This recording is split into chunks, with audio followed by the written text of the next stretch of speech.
Okay, off we go. So this data set has got a few columns. It's got row number, customer ID, surname. So what we're looking at is a data set of a bank.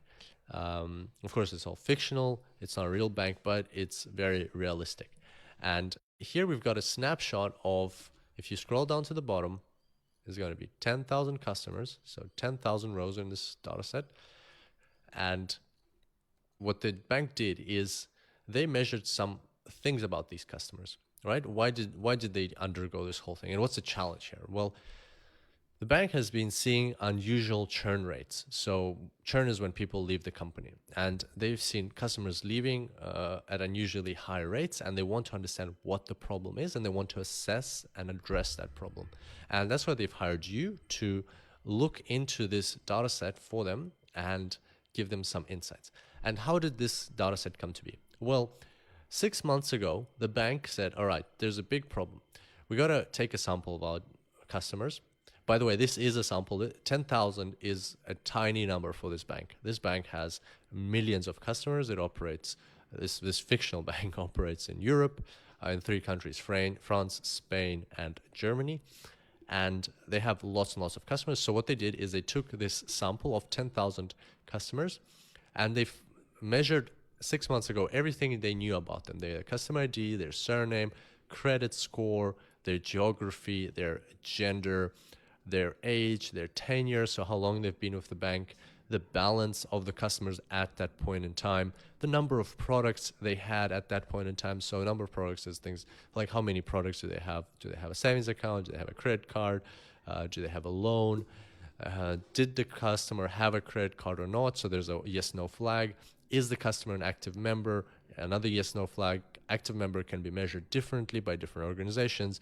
It could be whether or not the customer logged into their online banking in the past month, whether they did a transaction in the past 2 months, or some other measure like that.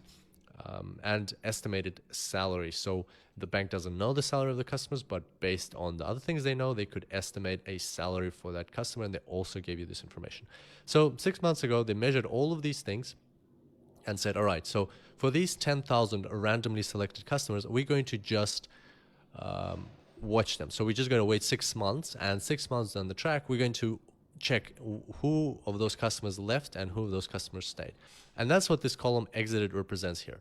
It tells you whether or not the person left the bank within those 6 months. So this person over here, sometime within the 6 months, he left the bank, and as of a couple of days ago, he's no longer with the bank. This person over here, on the other hand, is still with the bank. So there's a 0 here. This person left the bank, this person stayed, and so on. So if you see a 1, that means the person's no longer with the bank, a 0, the person's still with the bank. And your goal is to create a geodemographic segmentation model to tell the bank which of their customers are at highest risk of leaving. What I wanted to mention today is that for a lot of customer-centric organizations, this is going to be valuable. So I've done this personally. I've done this so many times. It is such a value add to any customer-centric organization. So whenever an organization deals with customers, this is a lot of value add. And then the other thing is that this skill that you're going to learn is very transferable. It doesn't have to be for a bank. It doesn't have to be for churn rates. Geodemographic segmentation models can be applied to millions of scenarios. So here, for instance, even in a bank, the same scenario could work. Should the person get a loan or not? Should the person be approved for credit or not? And once again, you'd have a binary outcome. So based on prior experience, you would know whether or not a person is reliable, and you'd build a model and say which people are more likely to be reliable and which people are more likely to default. And that could govern the bank's decision on whether or not to give loans. This could be in terms of fraudulent transactions, not even in a bank, in a different financial institutions. You could find out which transactions are more likely to be fraudulent, which are less likely.